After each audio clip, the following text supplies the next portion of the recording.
그거 제출을 했죠. 근데 선생님이 왔다 갔다 하시잖아. 이렇게 애들이 그림 그릴 때. 그때 보신 것 같아요. 제가 크레파스가 없다는 것을. 그러셨는지 월요일날, 주말 지나고 월요일날 선생님이 수업 끝나고 저를 부르시고 박현수, 자, 생일 선물 뭐였겠습니까? 크레파스를. 알고 봤더니 이분이 도시 가셔가지고 주말에 크레파스를 사와서 마치 제가 그때 생일이어서 생일 선물을 주신 거예요. 24세. 그때 시골에는 24세가 없고 12세밖에 없었는데 24세. 사실 제가 생일 선물이라는 것도 그때 처음 받아본 것 같아요. 근데 항상 저는 크레파스 하면 누가 떠오르냐면 선생님이에요.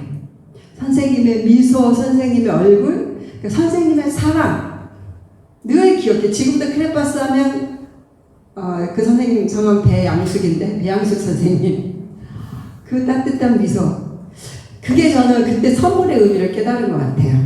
그러니까 자녀를 나에게 주셨다는 것은 그런 의미다, 이렇게 이해가 돼요. 하나님의 내가 뭔가를 한 게 아무것도 없음에도 불구하고 내가 너를 너무 사랑한단다 그러면서 나의 사랑의 증거를 너희 집에서 보게 해줄게 하고 준 게 자식이다. 아멘. 그래서 자녀를 볼 때는 우리의 눈이 선물이구나 이렇게 보셔야 됩니다. 선물이 아닐 때도 많아요. 사실 선물이 아닌 것 같을 때가 아주 많아요. 자녀 키우다 보면. 그런데도 그 본질은 변함이 없다. 본질적으로 자녀들의 정체성은 선물입니다. 근데 그거는 나에게 주셨다. 그래서 늘 하나님은 나를 사랑하신다라고 이 확신이 있을 때 자녀 양육을 잘할 수가 있어요. 하나님이 저 자녀도 사랑하시지만 나에 대한 관심이 있으시다. 엄마인 나, 아빠인 나에게. 한번 해봅시다. 하나님은 나를 사랑하십니다. 하나님은 나를 사랑하십니다. 늘 기억하면 좋을 것 같아요. 그 증거가 뭐야? 자녀 이렇게. 물론 자녀가 없는 사람도 하나님 또 다른 선물을 주셔요. 네, 그렇지만 자녀는 또 자녀가 있는 사람들에게는 특별한 선물이다. 늘 그 생각을 하시면 좋을 것 같아요. 한번 오늘의 명언 한번 읽어볼까요? 눈에 사랑을 가득 담아 자녀를 바라보며 말하기. 너는 하나님이 내게 보내준 선물이야. 선물로 와줘 고맙다. 자, 핸드폰 꺼내보세요. 자녀에게 이 얘기를 한번 문자로 카톡으로 보내주시면 좋을 것 같아요.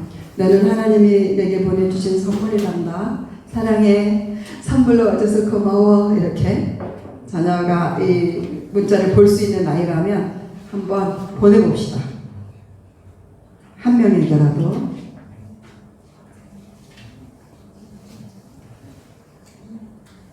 혹시 문자 할 수 없는 분들은 오늘 숙제입니다. 집에 가서 자녀를 꼭 안아주고 선물로 와줘서 고맙다. 그럼 자녀가 물어볼 거예요. 왜 선물이야? 그럼 얘기해주면 좋을 것 같아요. 너는 그냥 태어난 거 아니고 하나님이 엄마에게 아빠에게 보내주신 선물이야. 그러면 자녀는 스스로 자기 정체성을 깨닫는 거죠. 그러면 이런 생각을 할 것 같아요. 나는 선물로 살아야겠다. 자, 문자를 보내주시고.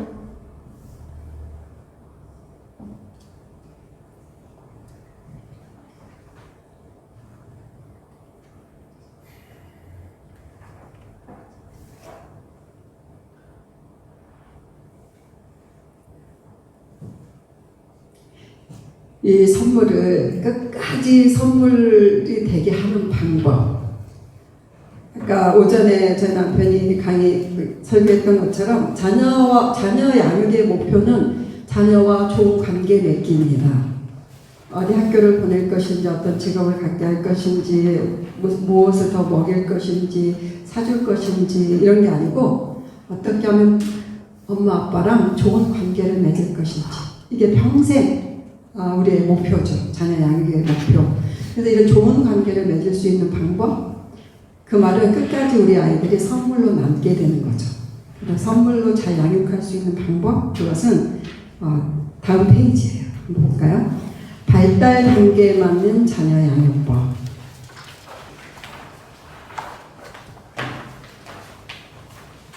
한번 읽어볼까요? 자녀를 잘 키우려면 양육에 대한 올바른 태도와 지식이 필요하다. 자녀의 나이에 맞게 양육 방법과 부모의 위치가 달라야 한다. 그래야 부모가 지치지 않고 자녀와 싸우지 않는다. 행복한 가정이 된다. 자녀 나이와 부모의 위치를 잘 아는 것입니다. 첫 번째, 1살에서 2살은 안으로 들어가기, 이렇게 일치된 거죠. 또 그러니까 자녀 양육의 목표와 부부 관계의 목표가 약간 반대 방향이에요. 부부는 완전히 서로 떨어져 있던 사람이 만나가지고 결혼을 하잖아요. 그러면서 목표는 뭐냐면 더 친밀해지는 거예요. 더 하나가 되는 거. 이게 부부의 목표예요. 그러니까 나이 들수록 결혼 연차가 지날수록 우리는 더 가까워, 더 사이가 좋아. 이게 목표입니다. 그런데 자녀는 반대예요. 자녀는 완전히 엄마 뱃속에 일치가 됐다가 태어나죠. 그때부터 분리가 시작되는데 그 다음에는 점점 떨어지는 거예요. 이게 목표예요. 점점 떨어져서 그야말로 독립된 하나의 가정을 이루는 거, 멀어지는 거, 거리상. 이게 자녀 양육의 목표예요. 자, 그래서 이게 되는 거죠. 그러니까 처음에는 이렇게 일치가 돼 있잖아요. 1살에서 2살까지는 온전한 용납. 세상에 태어나 봤더니 사랑이라는 것이 있구나. 나는 정말 잘 태어났어. 막 엄마 아빠가 나 이거 온전히 관심을 가져주고, 형아 누나 관심을 가져주고, 할아버지 할머니가 관심을 가져주고, 저희 손주가 지금 한 명 있는데 사랑받는 거는 이런 거구나를 알게 돼요. 양가 가족에서 이제 첫 번째인데 정말 어디 가나 사랑을 받고, 교회 가서 사랑을 받고 온전히 집중해주고, 그런 인생에 한 번은 그런 사랑의 경험이 있어야 되는 것 같아요. 그럴 때가 이 나이죠. 이제 3살, 2돌 전후 3살부터는 조금 이제 벗어나는 거예요.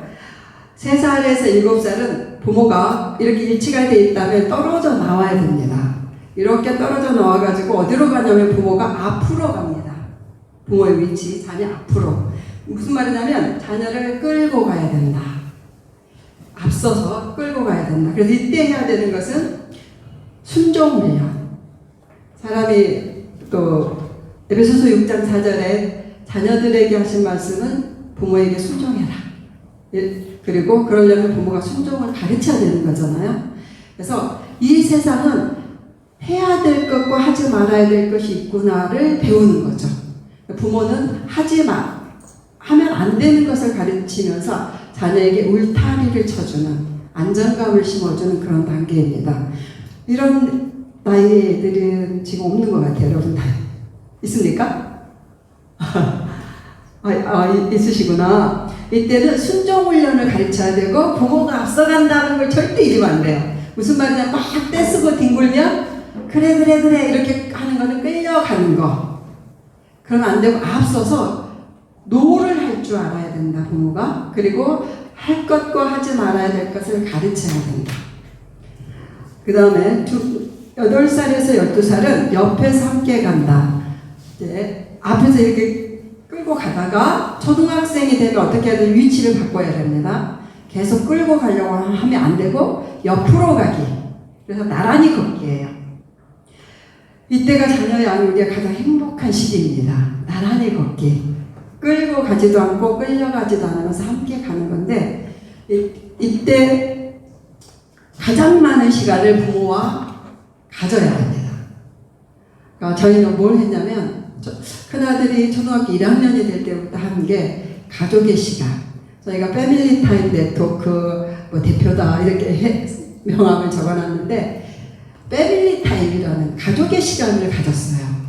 이 얘기를 좀 해드리고 싶어요. 그러니까 이 시간에는 우리 자녀에게 줘야 될 것은 추억, 가족을 향한 추억, 자기 인생의 좋은 기억들을 심어주는 거예요. 그래서 평생을 행복할 수 있도록. 사람이 평생 노년이 돼서도 행복할 수 있는 것은 자녀들과 누렸던 그 시간 때문에 그렇습니다. 인생을 이렇게 저희 나이 같은 경우 지금 60이 넘으면 앞으로 못 달려가요.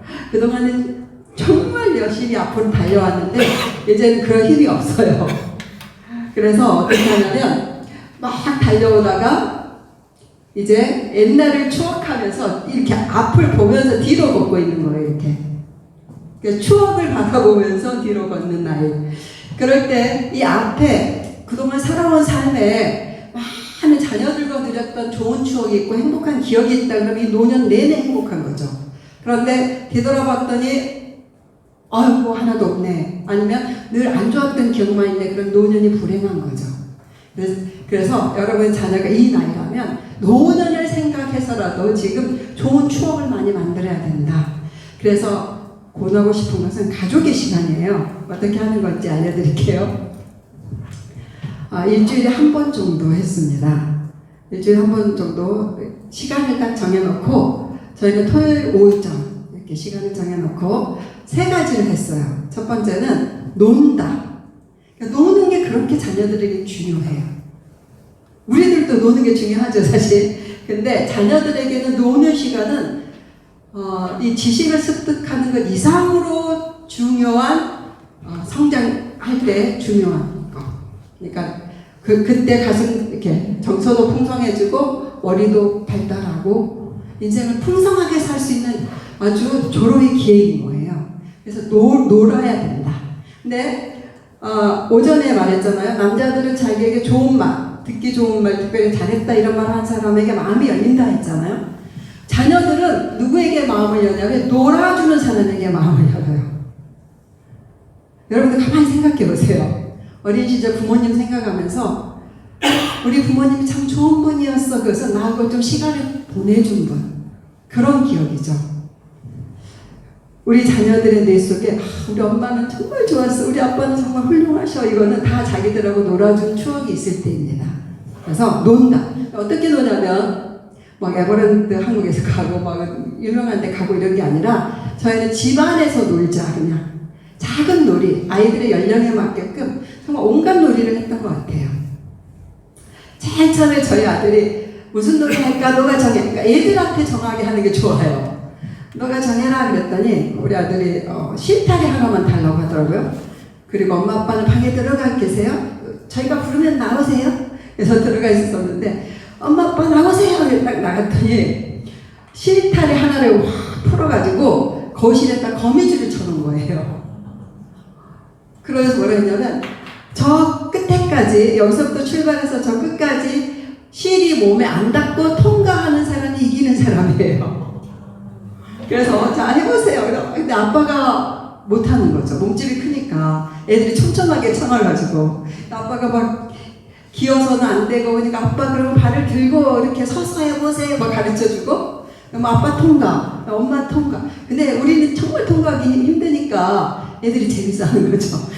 막내가 제일 잘 빠져나가는 거고 그런 놀이를 아직도 그 놀이를 추억하면서 얘기하거든요. 그 다음에는 그 다음에 저기다 보물을 숨겨놓고 먼저 통과하는 사람이 보물을 찾으세요 이런 놀이도 하고 기억에 많이 남아요. 그냥 아주 사소한 것도 많아요. 비닐봉지에다가 풍선 불어가지고 집에서 이렇게 날리기도 하고 하도 할 게 없다 그러면 저희는 밖에 나가서 신발 던지기도 했어요. 이렇게 신은 채로 던져서 누가 멀리 가게 하나. 그리고 수건 타올 있잖아요. 그거 하나 가지고 발가락으로 서로 물고 잡아당기기 이런 놀이도 하고 많은 놀이를 했던 것 같아요. 그 중에 대표적인 것은 이제 한국 전통 놀이 중에 돼지씨름이라고 있어요. 한번 찾아보세요. 그거는 성도끼리 해도 재밌어요. 여러분 심심하면 해도 좋아요. 이렇게 다리를 안고 넘어뜨리는 거거든요. 진짜 재밌습니다.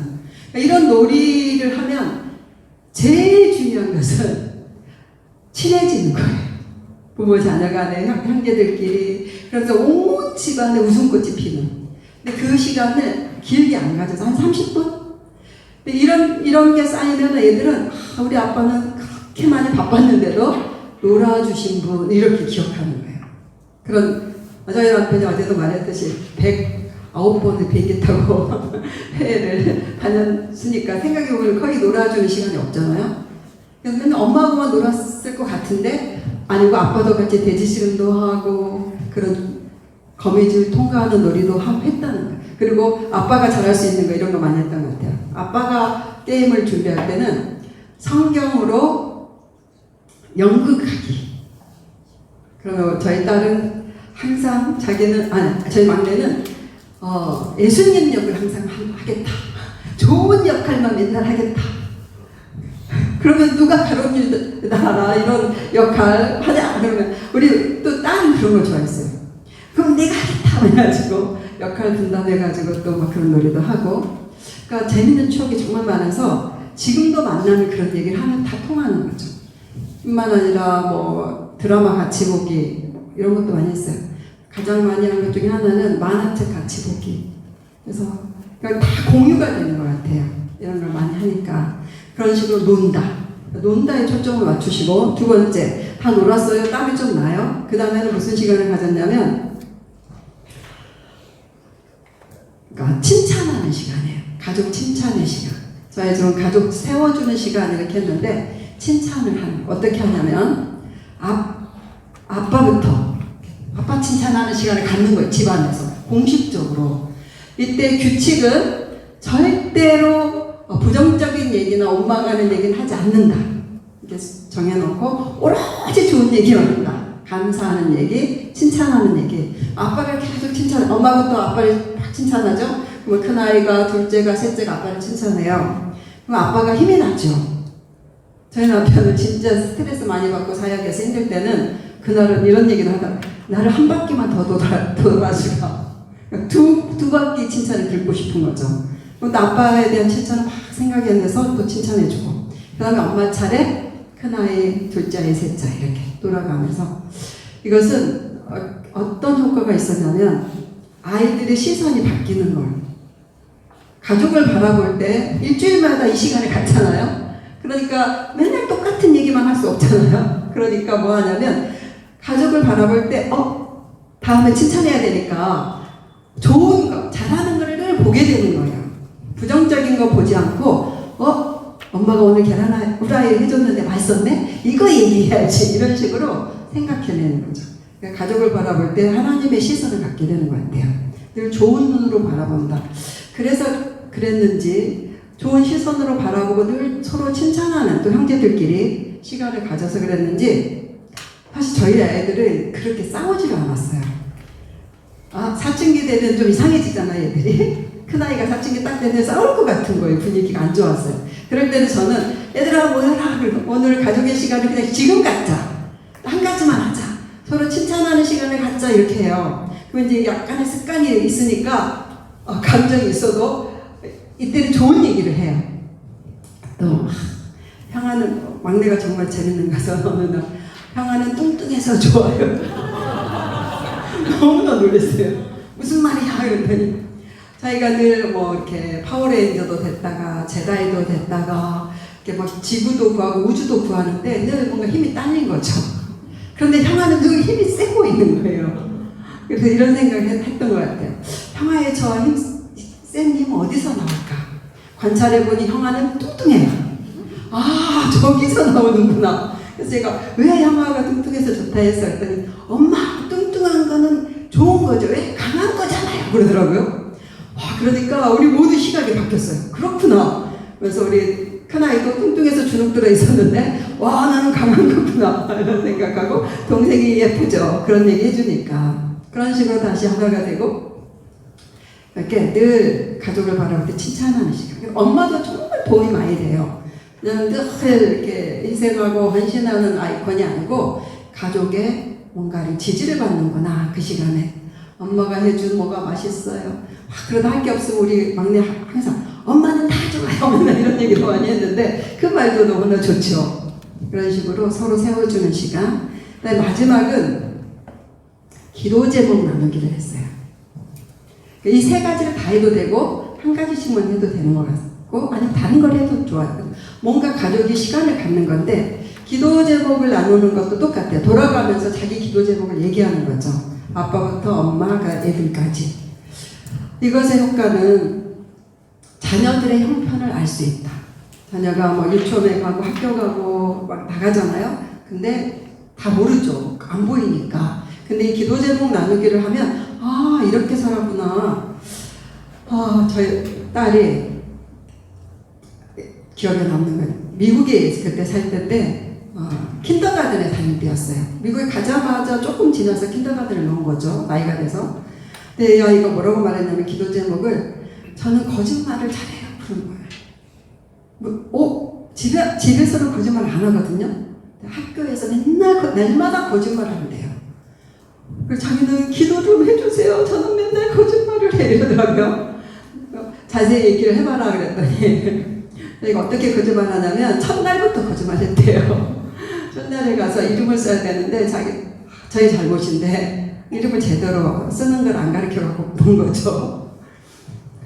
조이 홍인데 조이는 알겠는데 홍 스펠링을 모르겠더래요. 그래서 자기가 아는 ABCD를 길게 썼답니다. 그랬더니 옆에 애가 너는 왜 이렇게 성이 기냐 이렇게 물어보니까 이렇게 말했대요. 한국 사람은 원래 성이 길어. 거기는 한국 사람은 자기하고 자기 오빠밖에 없었어요. 그 학교 전체에. 그러니까 그리고 또 하나는 미끄럼을 이제 쉬는 시간 놀이터에서 노는데 자기가 늘 이렇게 모든 게 딸리니까 뒤로 밀렸대요. 자기 먼저 자기 타고 싶은데 그래서 손을 들었대요. 나의 많은 순서대로 타자 그랬대요. 그래 그러면 몇 살인가 얘기하자 그랬더니 나는 8살이야 그랬대요. 너는 우리보다 왜 이렇게 나이가 훨씬 많아? 한국 사람은 원래 나이가 많아. 그래가지고 자기가 먼저 탔대요. 그러니까 이런 식으로 얘기했다. 근데 제가 그 얘기를 듣는데 너무 안쓰러웠어요. 거짓말해서 왜 나쁘다 하면 안 된다 이렇게 말하지 않고 그런 말 하고 싶지가 않고 살아남으려고 얘가 발버둥을 치는구나 이 사회에서 너무 안 됐더라고요. 그러면서 그 다음에 더 애한테 관심이 갔어요. 학교 생활 어떻게 하는지 학교에 가서도 좀 아이를 바라보게 되고 물론 지금은 거짓말 안 합니다. 그런 식으로 아이의 형편을 알게 된 거죠. 아빠도 마찬가지고 그러니까 부모가 솔직하게 자기 기도 제목을 나누는 거 자녀들 앞에 참 중요한 것 같아요. 저희 남편이 어느 날 자기는 돈이 필요하다고 기도 제목 국제사역, 그러니까 국제사역 리더를 했어요. 캠퍼스 사역의 국제 리더를 했는데 한 달에 한 번 이상을 회의를 나갔어요. 그러니까 우리 애는 늘 비행기 값이 필요했죠. 근데 그러니까 저희 선교단체는 돈을 주는 게 아니에요. 자기가 일으켜서 돈을 내면서 가야 돼요. 선교지 가서도 뭐 이렇게 받는 거 아니에요. 짐을 이만큼 그냥 우리가 싸서 갖다 주는 거예요. 그러니까 완전히 우리가 본드를 일으켜야 되는데 그게 쉬운 게 아니죠. 그러니까 늘 재정에 이제 시달리는 거죠. 제 남편은 비행기 값에 시달리고 너무 힘들었나 봐. 이제 나중에 카드로 먼저 하니까 빚이 되는 거죠. 그걸 놔뒀어요, 사실. 그러니까 애들이 이걸 남편이 나누는데 우리 막내 아빠 걱정 마세요. 제가 돈이 있어요. 자기 방에 가서 자기 전 재산을 갖다가 아빠한테 딱 쓰세요. 200원. 전 재산이었어요. 그러면서 그 다음부터 우리 이제 큰아이들은 아빠가 이렇게 사시는구나, 이렇게 사역하시는구나 알게 돼서 아빠가 회에 나갈 때마다 더 많이 기도하게 되고 그때부터 아빠의 비행기 값을 위해서 기도하게 됐어요. 근데 나중에 잊어버렸는데 한참 지나서 어떤 회사에서 우리 남편에게 비행기 값을 후원이 들어왔어요. 비행기 값 항상 해외 나갈 때 그 다음부터 이제 사역을 편하게 했어요. 비행기 값이 채워져. 근데 그때는 몰랐는데 지나고 나니까 우리의 그 기도 제목의 응답이었구나. 그러니까 아이들도 자기들의 기도가 이렇게 응답된다는 걸 알게 되면서 가장 저는 자녀의 신앙교육의 최고로 뭐냐면 성경을 낭송해라 뭐 이런 게 아니라 기도 제목을 나눠서 같이 기도하는 거. 그러면 하나님의 살아계심이 증명이 되는 거예요. 응답이 되니까. 그러면서 저절로 신앙이 자라게 됩니다. 그래서 아이들 뭐 사달라 할 때도 막 사주지 마시고 돈 있으면 사주시고 기도를 먼저 하자. 주님 앞에서. 계속 그런 식으로 하면 하나님을 삶에서 체험하는 것 같아요. 그래서 신앙교육도 되고 더 중요한 것은 가족이 우리는 한 팀이구나. 하나의 동역자구나. 그래서 세계 선교를 위해서도 아빠 대신에 기도를 하게 되죠.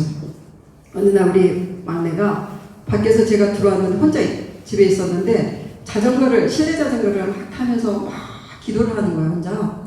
자세히 들어봤더니 아빠가 그 실내 자전거를 타면서 하는 기도와 똑같이 하더라고요. 전 세계 대학생들을 축복합니다. 이러면서 막 하더라고요.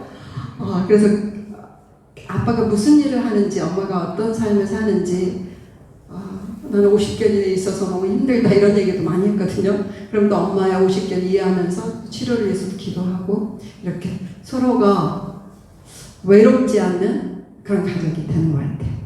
이런 거를 할 수 있는 서로의 기회가 언제냐면 초등학교 시절이다 이런 얘기입니다. 그래서 가족의 시간을 가능하면 만드세요. 지금 지나갔어도 지금 아이들 데리고도 할 수 있고 혹시 자녀가 없으면 부부끼리도 할 수 있습니다. 이런 시간을. 자, 그 다음에 13살에서 19살 뒤에서 밀어준다. 자, 이 사춘기가 아주 중요한데 지금 나란히 있었죠, 이렇게 초등학교 때. 그러면 이제 부모가 어디로 가냐면 자녀의 뒤로 갑니다. 부모가 함께 있다가 앞으로 갔다가 옆으로 갔다 이제 자녀의 뒤로 갑니다. 사춘기 시절에 꼭 기억해야 됩니다. 어디서 충돌이 일어나냐면 부모가 뒤로 가야 되는데 앞으로 가는 거예요. 사춘기 때. 왜냐하면 너무 얘가 이상해지니까 앞에서 끌고 가려고 하는 거예요.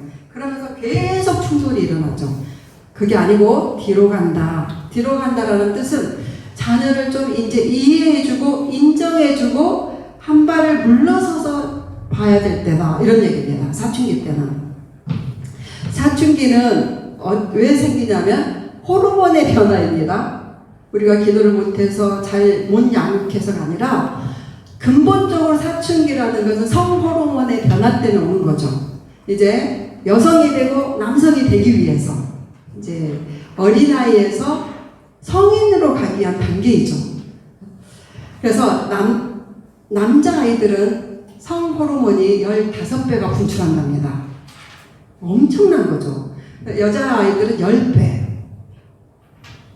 그러니까 누가 가장 괴롭고 힘드냐면 본인이 가장 괴롭고 힘들어요. 이게 왔다 갔다, 기분이 왔다 갔다 하는. 갱년기를 지나는 여성들은 알 거예요. 그것도 성호르몬의 변화 때문에 겪는 거잖아요. 하루에도 기분이 왔다 갔다 하잖아요. 그런 것처럼 이 사춘기의 자녀들이 그런 시기죠. 그래서 가장 불안한 시기, 스스로 너무나 불안한 시기. 그럴 때 이걸 안정시켜주면서 이 자연스럽게 지나가게 할 수 있는 방법 중에 하나는 계속해서 지지해주고 후원해주는 거예요. 그러니까 그래서 저희는 뭘 했냐면 무조건 우리 자녀가 13살이 되면은 그때부터 엄마 아빠는 하루에 하나씩 칭찬해주자. 이 격려와 칭찬이 안정감을 주는 거죠. 왜냐면 왜 불안한? 내가 왜 이러지? 내가 뭐 잘못됐나?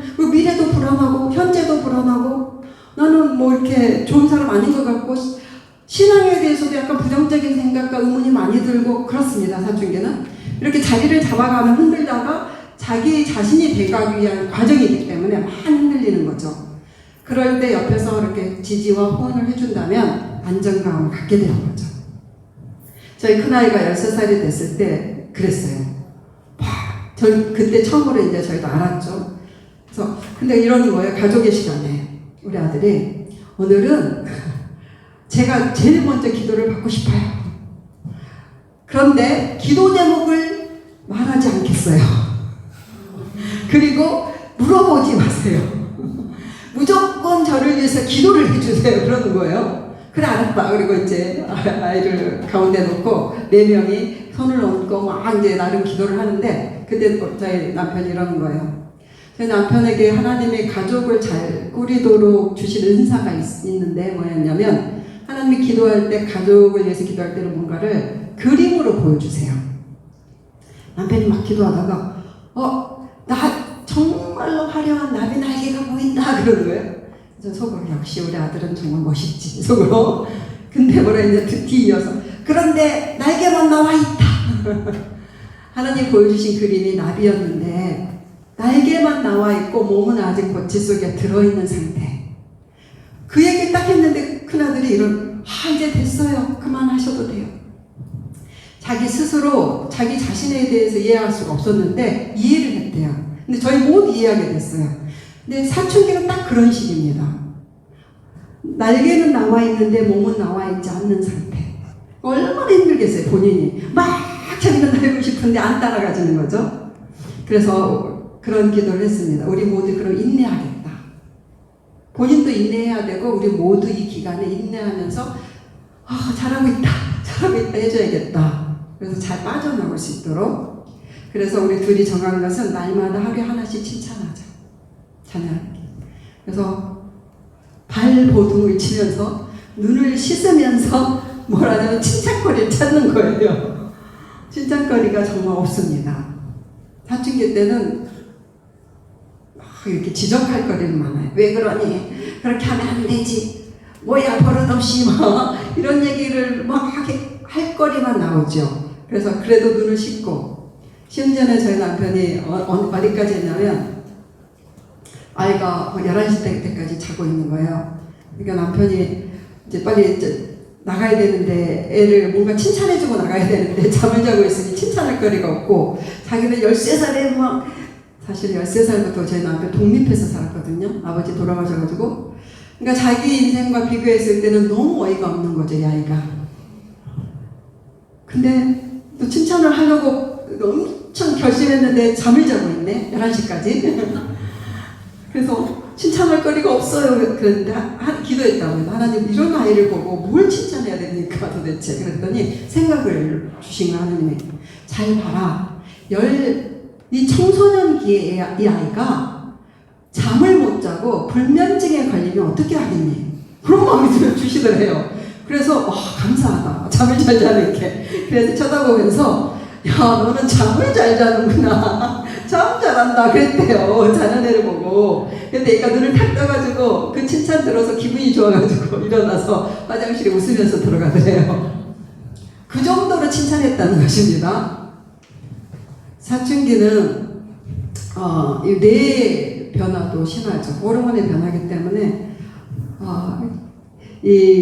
우리가 흔히 듣는 이 전두엽 있잖아요. 그러니까 이성적이고 판단을 잘하고 성숙한 뇌. 근데 이쪽은 발달이 안 된 거죠. 막 분노와 뭐 그런 감정의 뇌. 이 감정의 뇌가 어떻게 발달을 하냐면 뒤에서부터도 이렇게 앞으로 간답니다. 이렇게. 그런데 청소년기는 이게 아직 발달이 안 된 거예요. 앞으로 이렇게 해서 전두엽이 딱 완성이 돼야 되는데 이 과정에 있어가지고 분노를 조절을 못하는 거예요. 그걸 이해해 주는 게 중요하죠. 뇌 발달로 또 호르몬 발달로 이 아이가 이런 시기일 수밖에 없구나. 그렇지만 잘 그리고 끝은 있어요. 반드시. 그렇지만 이 기간에 우리가 어떻게 가족관계를 형성할 것인지. 저희 딸도 사춘기를 격하게 또 오빠보다 더 격하게. 오빠는 그렇게 칭찬하고 넘어갔는데 더 격하게 겪었어요. 그때는 뭘 했냐면 저희는 금식 기도를 했습니다. 그리고 주님의 음성을 같이 막 들어보고 잘 정도로 금식을. 왜냐면 자기가 옳다. 우리는 그게 아니다. 막 이렇게 싸우다가. 그래서 제가 금식을 하려 했는데 4명이 같이 금식했는데 큰아들은 따로 있었고 제가 너무 배가 고파가지고 사실 한 끼 금식했는데 딸에게 사정을 했어요. 빨리 주님의 음성을 들어라. 엄마가 죽을 것 같아. 배고파서 죽을 것 같다. 그랬더니 저희 딸이 알았어요. 엄마를 위해서 제가 빨리 주님의 음성을 들어볼게요. 그렇게 해서 저녁에 모였어요. 근데 하나님이 정확하게 금식할 때 말씀하셨어요. 우리에게는 그거 지금 말한 이거예요. 너는 기억을 해라. 너희 딸이 지금 몇 살이냐? 너희 왜 끌고 가려고 하냐? 이 말씀을 주셨어요. 그래서 그걸 고백하고 이제 아니다. 너를 지지하고 응원해줄게. 너는 뭘 원하냐? 저희 딸에게는 보여주시는 게 반지 보여주셨대요. 반지를 보여주셨는데 뭐였냐면 너희 부모가 너한테 왜 그렇게 하는 줄 아냐? 너가 그렇게 소중한 사람이기 때문에 너희 부모가 그렇게 말하는 거다. 이렇게 응답을 본인에게 주셔가지고 서로. 그래서 이제 그때부터 제가 그날 장미꽃을 16송이를 사가지고 16살에 기억이 나더라고요. 너는 청소년기가 되면 귀걸이도 할 수 제가 옛날에 그런 어린 시절에 엄마 저 귀걸이 하면 안 돼 막 얘기 때 그러니까 안 돼 16살 되면 할 수 있어 막 이렇게 얘기를 한 거예요. 제가 16살이 된 거예요. 그게 기억이 났어요. 그래서 장미꽃을 16송이를 사가지고 주면서 너를 하나의 독립된 인간으로 인정해 줄게 그러면서 딱 그 방에다가 꽂아줬어요. 근데 그런 식으로 조금 풀어진 것 같아요. 그러니까 중요한 것은 뭐냐면 사춘기는 자연스러운 몸의 신체적인 변화다. 그래서 좀 인정해주고 뒤에 있어야 된다. 절대 끌고 가려고 하면 안 된다. 그래서 지지하고 후원해주면서 좀 칭찬을 하자. 그리고 여자가 되는 것, 남자가 되는 걸 좀 인정해주면 좋을 것 같아요.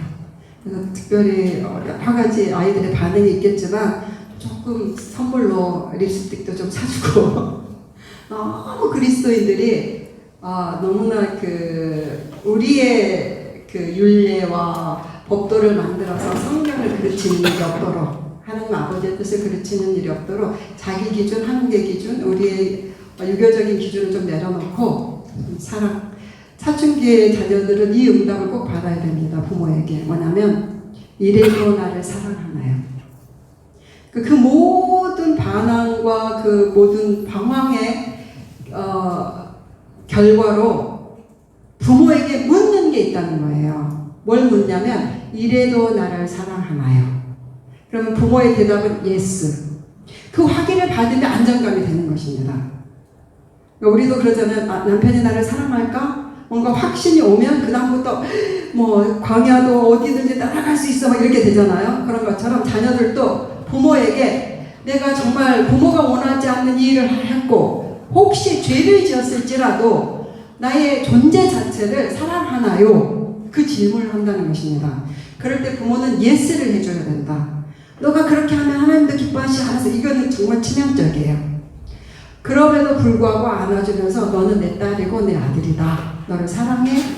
그럴 때 안정감을 갖고 더 이상 그걸 묻지 않는 거예요. 만약에 이것이 사춘기 때 확인이 안 되면 청년의 시절에 결혼해서 배우자에게 그 이후에도 끊임없이 이 질문에 응답을 받고 싶어하는 것이 자녀의 속성인 겁니다. 그래서 가능하면 예스를 해준다. 너가 어떤 모습이든지 너의 존재를 사랑한다. 그 다음에 20세 전후는 멀리서 지지한다. 이제는 뒤에 있었다면 더 멀리 떨어져야 된다. 이거는 이 자녀들은 많이 없는 것 같은데요. 그래도 지금부터 꼭 생각해야 됩니다. 여러분이 여러분 자녀 부모님을 떠나왔듯이 우리 자녀들도 결국은 떠나서 다른 사람하고 연합하게 된다. 그 연합이 잘 되도록 우리는 떠나보내야 된다. 쉽지 않습니다. 저희 자녀 3명이 다 결혼했잖아요. 엄청 힘들었습니다. 심리적으로 제가 떠나보내는 게 우리 막내가 어렸을 때는 엄마를 위해서 죽을 수 있어요. 저는 걱정이에요. 하나님보다 엄마를 더 사랑하면 어떡할까? 저는 걱정이에요. 막 이러더니 아이고 다 잊어버린 것 같아. 한 여자를 그냥 온전히 그 여자는 옛날에 없었는데 그거를 보는데 정말 마음으로 쉽지 않았지만 내가 가르치고 한 게 있기 때문에 막 하고 있습니다. 딸들보다 아들이 더 심하더라고요. 자, 그 다음에 자녀를 축복하는 부모. 어제 얘기했듯이 자녀를 위해서 기도도 저는 이 기도를 가장 많이 해요. 한번 읽어봅시다. 말씀을. 여호와는 내게 복을 주시고 너를 지키시기를 원하며 여호와는 그의 얼굴을 내게 비추사 은혜 베푸시기를 원하며 여호와는 그 얼굴을 내게로 향하여 드사 평강 주시기를 원하노라. 이 말씀처럼 우리의 축복의 말과 기도를 통해 하나님의 복이 자녀에게 임한다.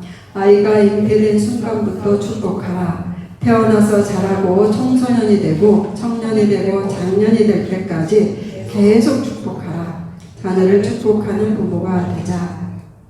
그러니까 부모가 할 수 있는 기도는 아까 말했듯이 두 가지인 것 같아요. 감사기도. 왜냐하면 선물을 주신 하나님께 이 자녀를 주셔서 감사합니다. 끊임없이.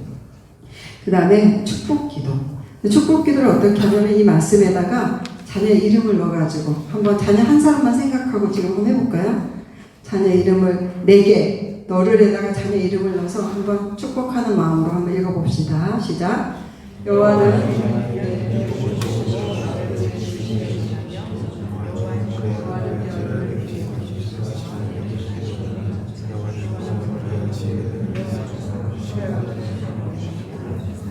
예수 그리스도 이름으로 우리 아이를 축복합니다. 아멘. 그러니까 이 말씀 여러분 이렇게 카피해가지고 여기저기 붙여놓으시면 좋을 것 같아요. 그래서 지나갈 때마다 남편 이름도 넣고 아내 이름도 넣고 자녀 이름을 넣어가지고 축복을 하세요. 그리고 꼭 우리가 믿어야 되는 것은 27장. 이렇게 너의 자녀를 너희가 축복하면 그 복이 자녀에게 임한다. 성경에 축복하다라는 말은 동사로 이런 뜻이 있다고 해요. 힘을 실어준다. 그러니까 말도 힘을 실어주는 말을 해야 되고 자녀에게 기도도 이 축복 기도로 자녀에게 힘을 실어주는 거예요. 한번 연습을 하고 이제 제 남편이 나와서 할 텐데 한번 연습 겸 서로에게 부부끼리 힘을 실어주는 말을 한번 해줍시다. 축복의 날 하고 이어서 하겠습니다. 그래서 힘을 실어주는 말이 무슨 말일까 생각하시면서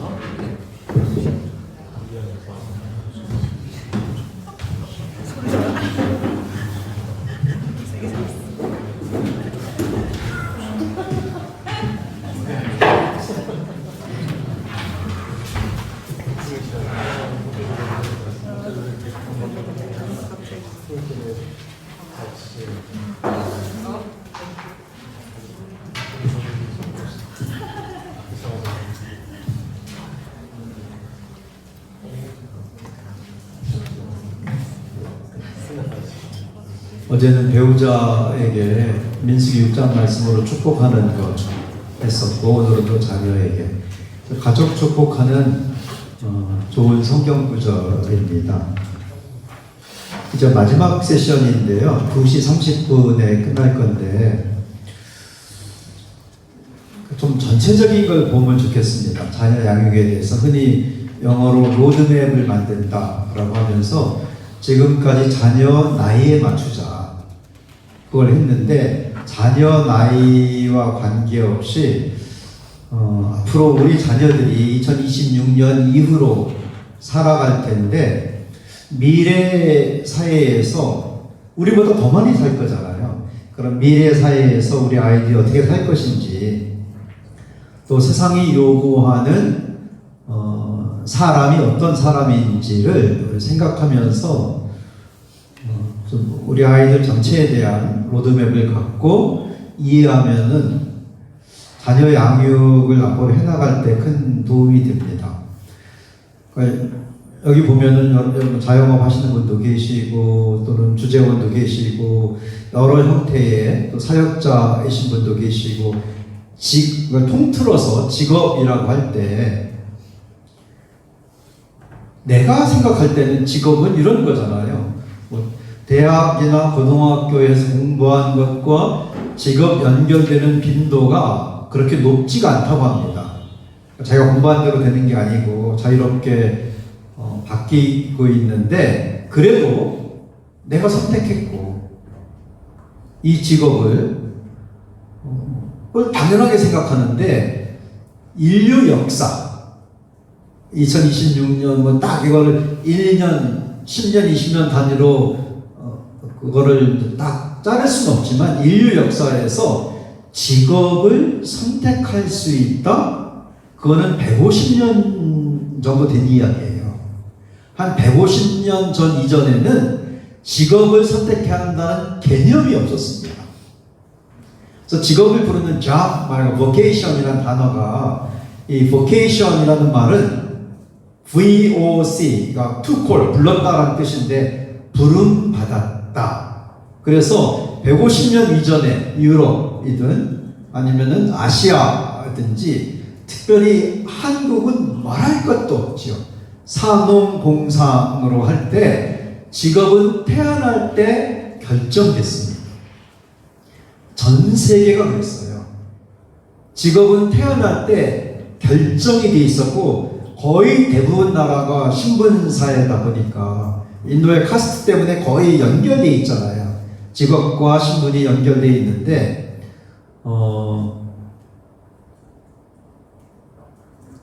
우리는 그거를 당연하게 생각을 할 정도로 빠른 시대 변화가 있었어요.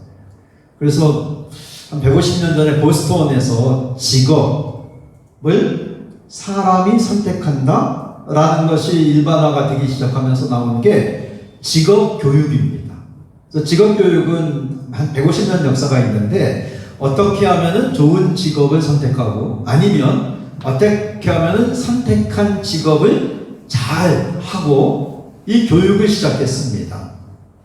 그래서 처음에 직업교육에서 뭘 강조했냐면은 어떤 사람이 그 직업을 잘 할까. 그래서 생각한 게 좋아하는 것 하면 되겠네. 흥미가 있는 것 하면 되겠네. 그래서 흥미가 중요하다. 그래서 온갖 종류의 검사가 나왔습니다. 한국은 대표적으로 두 가지를 해요. 홀란드 검사와 스트롱 검사로 하는데 이거는 흥미 검사예요. 내가 좋아하는 게 뭐지? 또는 요즘에는 유치원만 가도 그렇게 교육을 하거든요. 아이가 좋아하는 흥미를 갖는 거에 무엇인지에 대해서 관심을 갖게 하려고. 그래서 흥미 검사로 쭉 하다가 공식을 만든 거죠. 좋아하는 것 하면은 잘할 거야. 그럼 좋아하는 걸 찾게 하자. 그러니까 좋아하는 것을 하면 되겠네. 이게 다 깨진 겁니다. 흥미가 있다고 그 일을 잘하는 것이 아니더라. 이걸 알게 되면서 한 60년, 70년 전쯤에 강조가 되기 시작한 거는 적응을 잘해야 된다. 그래서 적응력을 키우자. 그러니까 적응 검사도 많습니다. 여러 종류의 대표적인 학교생활 적응 검사가 있고요. 직장도 마찬가지고. 그래서 어떻게 하면 적응을 잘 시킬까? 그러니까 흥미가 있는 것 플러스 적응력을 키우자.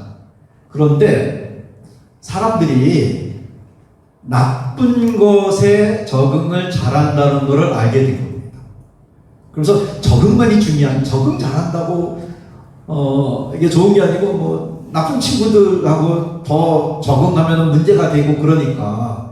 그래서 적응보다도 지금 최근에는 한 20년, 30년 전쯤에부터 직업교육은 다 바뀌었어요.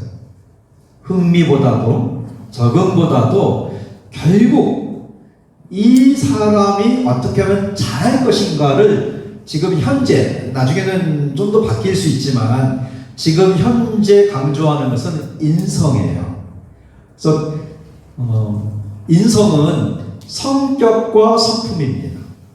근데 성격은 타고난 것이 대부분이고 한 3살 아니면은 늦어도 7살 이전에 환경 속에서 만들어집니다. 그것이 오래 가기 때문에 성격을 바꾸긴 너무나 어려워요.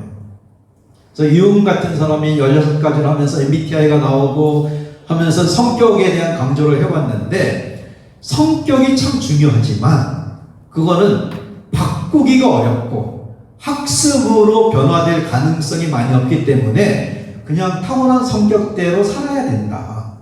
이제 성격에 대한 부분인데 인성은 성격과 성품인데 성품은 후천적으로 비교적 짧은 기간 안에 바꿀 수가 있어요. 그래서 성품에 대한 부분이 강조가 되고 있습니다. 요즘에는 뭐 인성검사는 한국 기준으로는 현대자동차 여기 슬기 집사 있는데 HAMT 같은 그 검사가 가장 뛰어난 검사로 알려져 있어요. 그래서 이제 여러 군데도 그거를 모방을 해서 하는데 인성검사 지금도 이제 채용을 인성검사만으로도 이제 블라인드 채용으로 해서 블라인드 채용으로 인성검사와 또는 어떤 면접을 통과하면서 많이 걸러진다고 하더라고요. 결국은 이제 비슷비슷한 사람들은 모인다고 그러던데 그래도 흥미보다도 적응보다도 인성이 중요한 시대가 됐습니다. 이게 몇 년 갈까? 여러분 자녀의 나이에 이제 좀 차이가 있잖아요. 그래도 여러분 자녀의 나이를 고려할 때 우리 아이들이 앞으로 우리 나이에 살아갈 시대에는 지식이 중요한 게 절대로 아닙니다. 이미 그게 정말 핵폭탄처럼 우리에게 왔죠. 지식은 이제 부족하는 거예요. 지식은 중요하지 않습니다. 그러니까 피터 드러커라는 분이 한 40년 전에 정보시대, 지식시대, 그걸로 세계가 바뀌었어요. 근데 지금은 구독하면 끝나요. AI 구독이 얼마 쓰시는지 모르겠지만요. 저는 제가 아무리 안 써도 한 10만 원이 쓰는 것 같아요. 하는 일들 때문에. AI 서비스가 너무 새롭게 저는 스카이워크를 주로 쓰는데 뭐 너무너무 좋은 게 계속 나오고 있으니까. 그래서 상당히 오랜 기간 동안에 지식보다는 상당히 오랫동안 인성이 유지가 될 것 같습니다.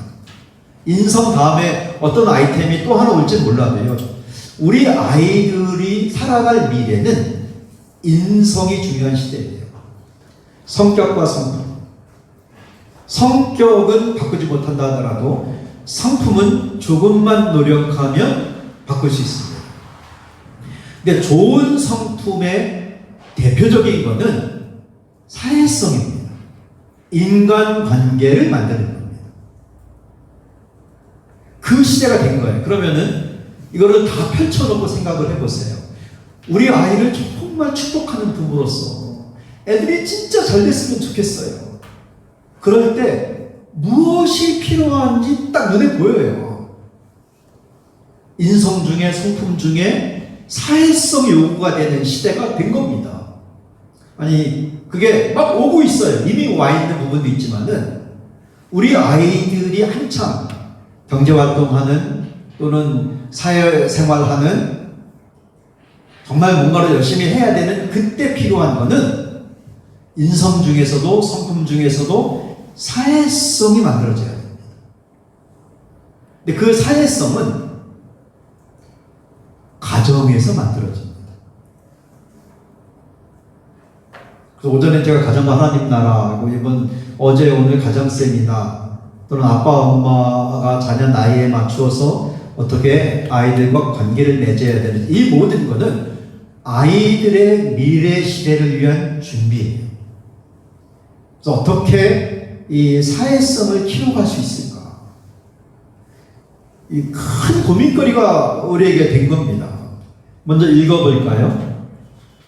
11페이지입니다. 사회성은 가정에서 출발한다. 본문을 먼저 읽어보죠. 듣기와 말하기는 사회성의 기초가 된다. 사람은 처음부터 다른 사람과 더불어 살도록 지음받았다. 무조건 친구가 많거나 또래들과 놀아야 사회성이 만들어지는 것이 아니다. 서로 더불어 살아가는 인간 사이의 최고의 덕목은 서로를 존중하는 것이다. 이를 잘 지키는 사람이 사회성이 좋은 사람이다. 다른 사람을 소중히 여기려면 자기의 존재 가치를 먼저 반영받아야 한다. 그래서 가정교육이 사회성의 출발이다.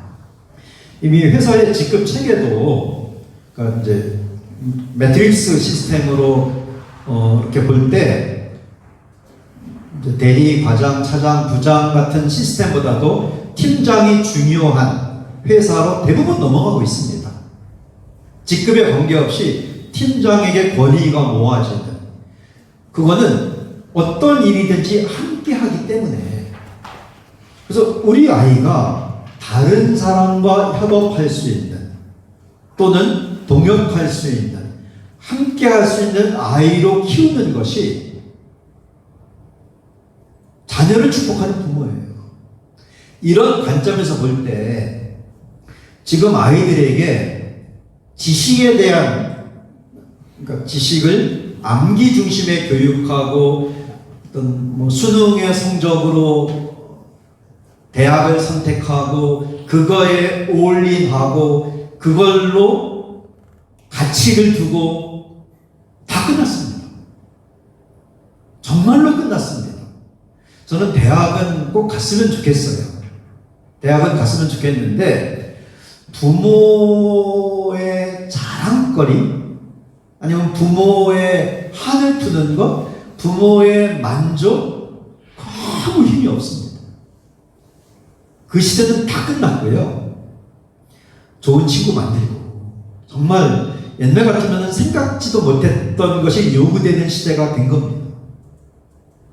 그래서 아주 저희가 가정사역하면서 가장 힘든 주제를 지금 다루고 있고 가장 과격한 도전을 하기도 하고 가장 반발도 저희가 느끼고요. 가장 거부하는 것도 느껴요. 그게 지금 이 주제인데 이 사각 표시를 볼까요? 미래 사회의 키워드입니다. 사회성과 인간성인데 인간성은 세 가지로 만들어집니다. 책을 읽을 때, 글을 쓸 때, 사람과 대화할 때. 이게 인간성의 세 가지 기초입니다. 책을 읽고, 글을 쓰고, 사람과 대화하고, 사람과 놀고. 조금 전에 가족의 시간에서 놀이에 대해서 했는데, 똑같은 놀이라도 인성개발에 도움이 되는 놀이가 있고, 인성개발을 방해하는 놀이가 있어요. 이것도 전 세계적인 큰 과제입니다. 인성 발전에 도움이 되는 놀이는 사람과 논답니다. 지금 아이들이 하는 놀이의 항목을 쭉 한 다음에 아주 많은 놀이는 기계랑 놀고 있어요. 그러니까 여기 연령층으로는 어떨지 모르겠는데 제 아내는 이제 유명한데 예전에는 사람과 놀았죠. 사람들하고 뭐 고무줄 넘기도 하고 또는 숨바꼭질도 하고 오징어 게임도 하고 그러니까 사람과 노는 놀이가 점점 줄어들다가 거의 없는 시대가 됐어요. 혹시 드라마 좋아하면 한국 드라마, K 드라마, 한국 드라마 폭삭소가수다가 열풍일 때 폭삭소가수다가 16부작인가요? 기억이 지금 안 나나요? 근데 그게 4분의 1에 불과한 폭삭소가수다의 전체 조회수보다 그 당시 한국 또는 이제 아시아 일부는 이제 폭삭소가수다를 너무나 좋아했어요. 그때 전 세계 넷플릭스 최고의 조회수, 지금도 기록적인 조회수. 폭삭소가수다의 거의 4배인가요? 그 조회수가 무슨 드라마인지 혹시 아세요? 한국 제목으로는 소년의 시간이에요. 소년의 시간, 이 드라마는 전 세계를 강타했습니다. 상도 많이 받았지만은 사부작이지만 한번 보기 시작하면 한 번에 다 볼 수 있어요. 당장 오늘 저녁에 다 볼 수 있어요. 그거 보고 나서 정말 진지한 충격과 고민. 그러니까 영국 수상이 보고 영국의 모든 학생들과 모든 학부모 필수 시청으로 발표를 했어요. 소년의 시간. 그러니까 아이들이 어떻게 바뀌고, 제가 스포일러로 다 말할 수는 없지만은 애들이 어떻게 나빠지고 있는가? 어떻게 여성 혐오가 생기는가? 어떻게 아이들이 기계와 놀기 때문에 어떤 일이 생기는가? 인성이 망가지는가?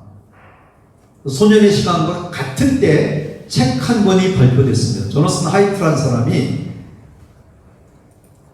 그 유명한 불안 세대라는 책을 발표했어요. 그거는 3분의 2는 좀 어려워요. 앞부분은 다 논문이기 때문에. 뒷부분은 좀 쉬운데요. 사례이기 때문에. 처음으로 나온 발표 2007년 이후로 처음으로 스마트폰 이후에 스마트폰이 아이들에게 어떤 영향을 미쳤는지를 발표한 책입니다. 소년의 시간과 불안 세대 책이 나오면서 미국 78%인가요? 아이들이 학교에서는 스마트폰 쓰는 게 법으로 금지됐습니다. 호주 16세 이전에는 SNS 못합니다. 통과가 됐어요. 프랑스 2주 전인가 15세 이전에는 SNS 못합니다. 영국 고등학생 때 학교에서 스마트폰 사용 못합니다. 많은 나라, 한국도 지금 허겁죠. 한국은 학생인권 조례가 정말 모든 걸 막고 있어갖고 엄청난 지금 저항 속에 있는데 한국도 여기서 못 벗어납니다. 아르헨티나 또는 미국은 주별로 다르기 때문에 플로리다, 그러니까 진보와 보수가 충돌하는 지역. 한국도 저는 분명히 그렇게 될 것 같아요. 진보와 보수가 아무리 충돌해도 거의 90% 이상의 득표율이 나오는 공통 내용이 자녀들의 스마트폰 금지법이에요. 이제 알코올과 또는 담배, 이걸 나이로 나눴잖아요. 그때도 저항이 심했습니다. 근데 그걸 나눴어요. 근데 지금 다 받아들여요. 영화 등급제 다 받아들이죠. 아, 이거는 몇 살 이상 보면 안 돼. 몇 살 이하는 안 돼. 그처럼 이제 스마트폰과 SNS도 그 호주가 택한 법률이 모범인데 애들의 SNS를 어떻게 막을 것인가를 아주 쉬운 방법으로 벌금을 회사에 매깁니다. 한 300억 이상이 될 거예요. 뭐 인스타든 메타든 학생 본인이나 부모에게 이 벌금이 나가는 것이 아니라 회사에게 나가요. 16세 이하 아이가 계정을 만들어서 SNS를 사용하면은 그 회사 거의 망합니다. 10명만 걸려도 망해요. 그렇게 이제 강력한 드라이브를 걸게 된 것이 인성의 중요성이 그 어느 때보다도 강조가 돼야 되는데 기계가 맡고 있는 거예요. 그래서 이게 정말 힘든 주제잖아요. 우리 아이들 하잖아요. 스마트폰 없이 어떻게 살 수 있을까?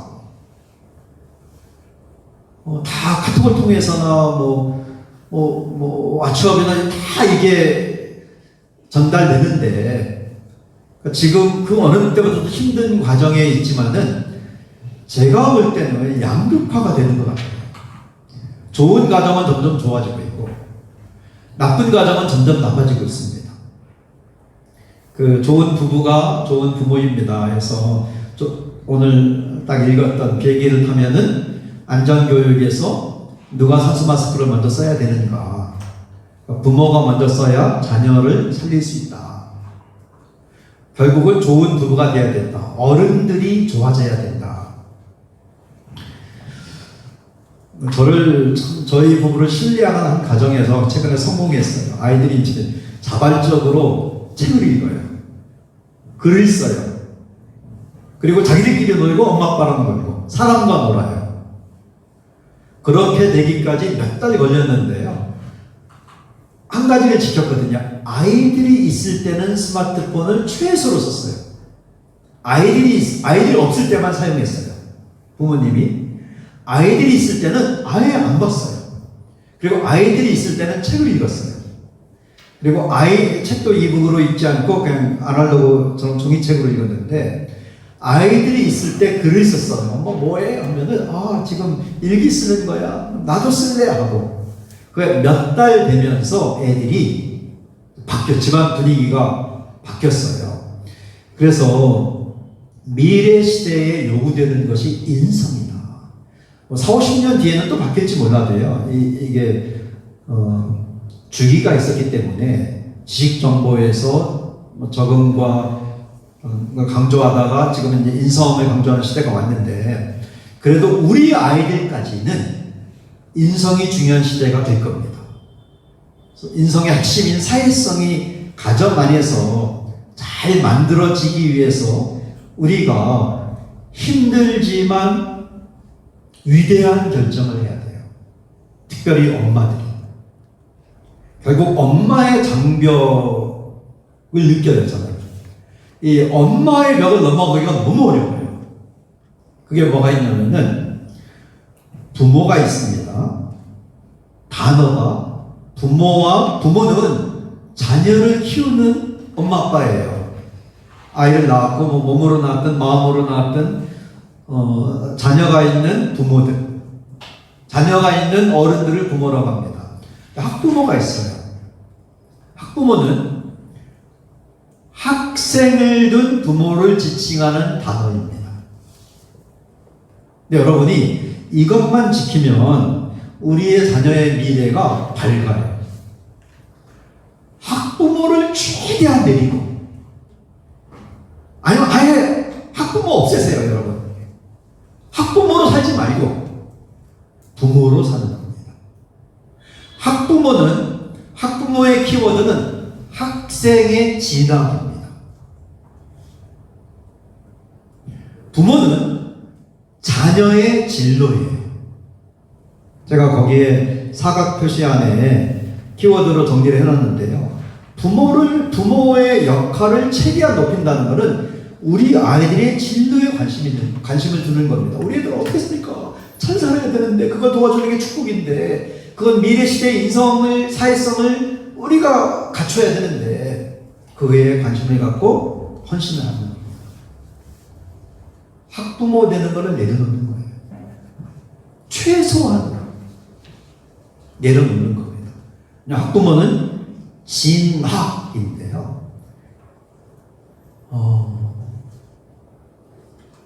애들이 결정하도록, 아이들이 이미 대학, 서열도 전공도 지금 부모들과는 다른 시대가 됐기 때문에 10년, 5년 아니면 지금 당장도 전혀 다른 시대가 됐기 때문에 아이들이 알아서 하도록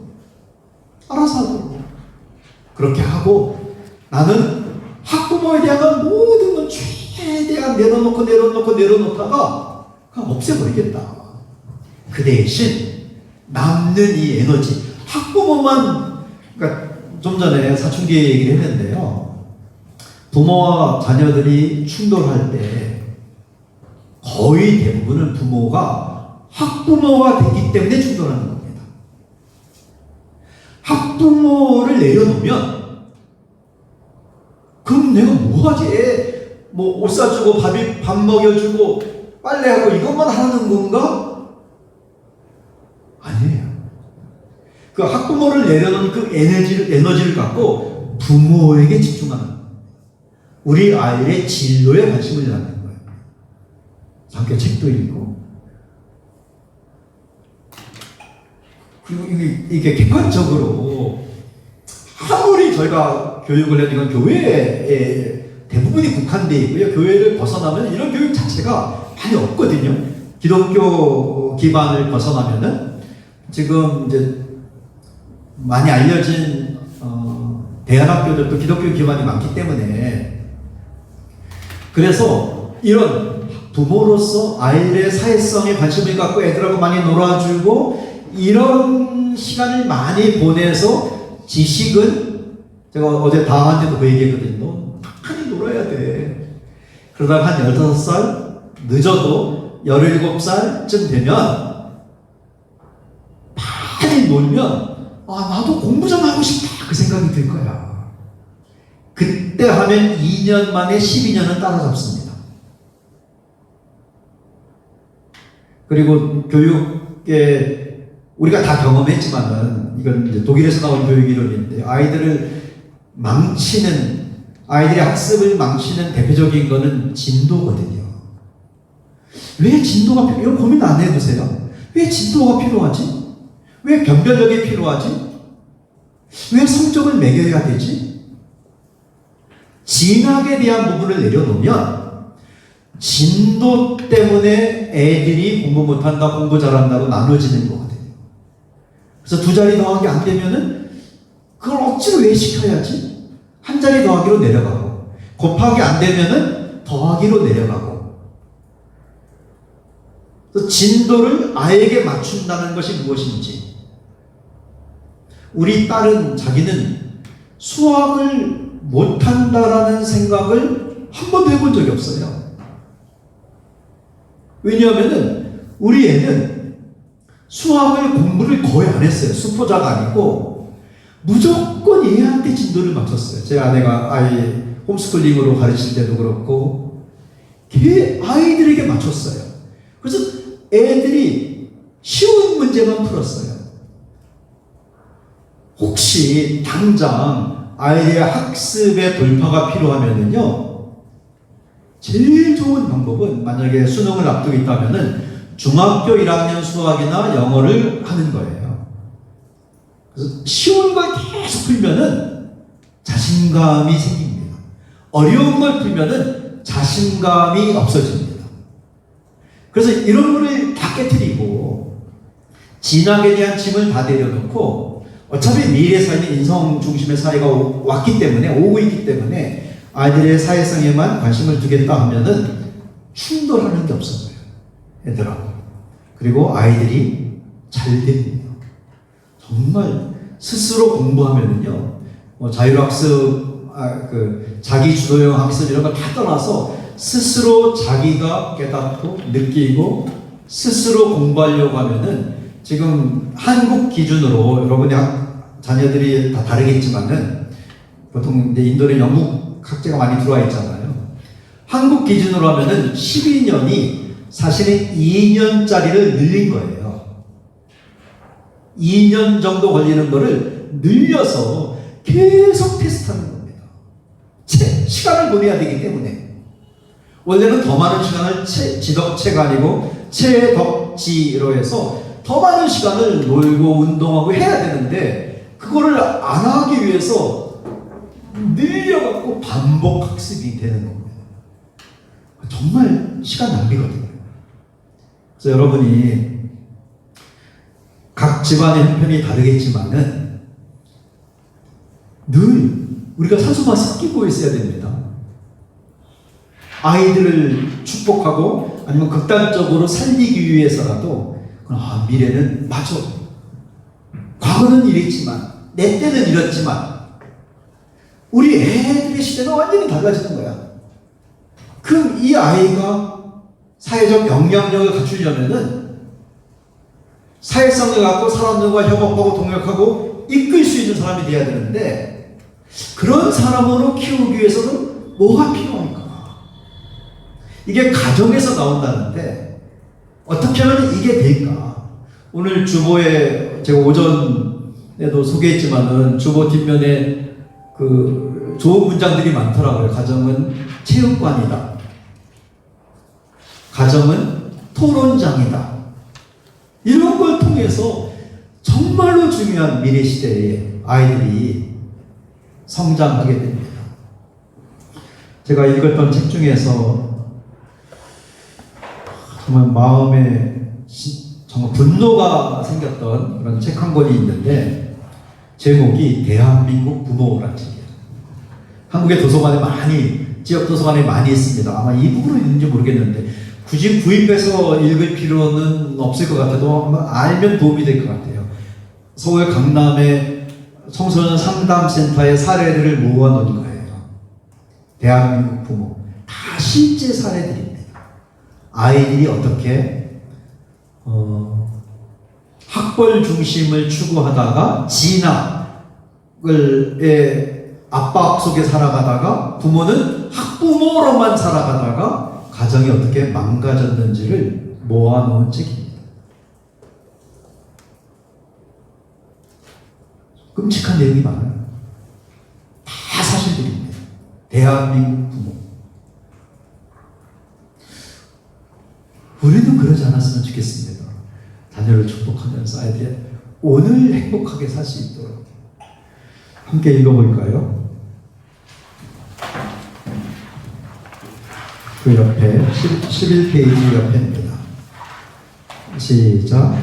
내일을 위해 준비만 하면 안 된다. 초등학생이 중학교를 준비하고 중학생이 되면 고등학교를 준비하고 어릴 때부터 대학 가는 준비하느라 정신없다면 그 인생은 준비만 하다가 끝날 수 있다.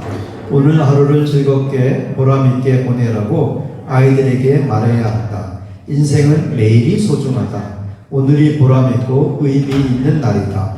행복한 성취를 맛보는 바로 그날이다. 오늘이 행복해야 내일도 행복하다. 우리 아이들이 오늘도 행복히 보낼 수 있도록. 그렇지만은 인생을 살아가면서 한 번쯤은 정말 목숨 걸고 공부를 해봐야 되는 것 같습니다. 한 번쯤은. 그게 청소년 기간에 대부분은 오는 거고요. 제가 북유럽 대학사역 개척 때문에 북유럽을 많이 다녔는데 그쪽은 보통 대학을 27살쯤에 많이 갑니다. 대학을 일찍 가면 손해, 경력에서 손해가 되거든요. 진짜 공부하고 싶은 사람들이 직장 다니다가 어차피 학비도 거의 없고 그래서 이제 27살쯤에 가는데 공부가 너무 어려워서 20대 후반에 진짜 열심히 공부하더라고요. 한국 기준으로는 한 10대 중반쯤 정말 목숨 걸다시피 하면서 열심히 공부를 하는 것이 일생에 한 번은 왔으면 좋겠어요. 근데 그 기간이 2년 정도? 아니면 3년 정도?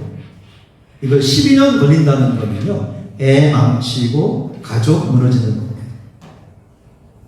12년 내내 진하게만 학부모로서만 아이들을 몰아간다는 거는 돈 쓰고 다 망치는 겁니다. 한 3년, 늦어도 3년.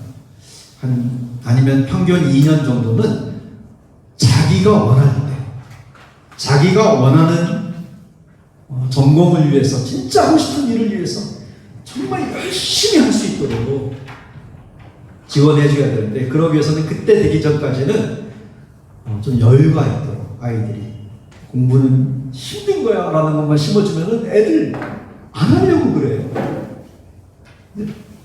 가정 안에서 행복한 시간을 많이 보내면은 꼭 옵니다. 여러분 그거 믿으세요. 진짜 와요. 정말로 옵니다. 내가 공부하고 싶다. 그 에너지가, 그 도파민의 영향력이 한 3년 갑니다. 근데 열심히 하면 그 결과로 자기가 다음 진로를 결정할 수가 있고요. 우리는 부모로서 자녀들을 지원할 수가 있습니다. 이번 가정 세미나를 마치면서 맨 마지막 페이지에 있는 기도문을 우리 함께 읽으면서 마치려고 합니다. 복된 가정을 위한 기도. 여러분 자녀를 생각하면서 또 여러분 배우자를 생각하면서 그리고 내 자신을 생각하면서 하나님의 도우심을 구하면서 이 기도문을 읽는 기도로 함께 읽으면서 기도하고 마치겠습니다. 하나님 아버지, 우리 가정의 주인이신 주님을 찬양합니다. 가족 모두 예수님을 구원자로 고백하고 하나님을 우리 가정의 주인으로 선포하며 주님을 예배하는 따뜻한 집을 그립니다. 성령님, 가족의 마음에 진리의 말씀을 새겨 주소서. 새 마음을 주소서. 성령으로 거듭나게 해 주소서.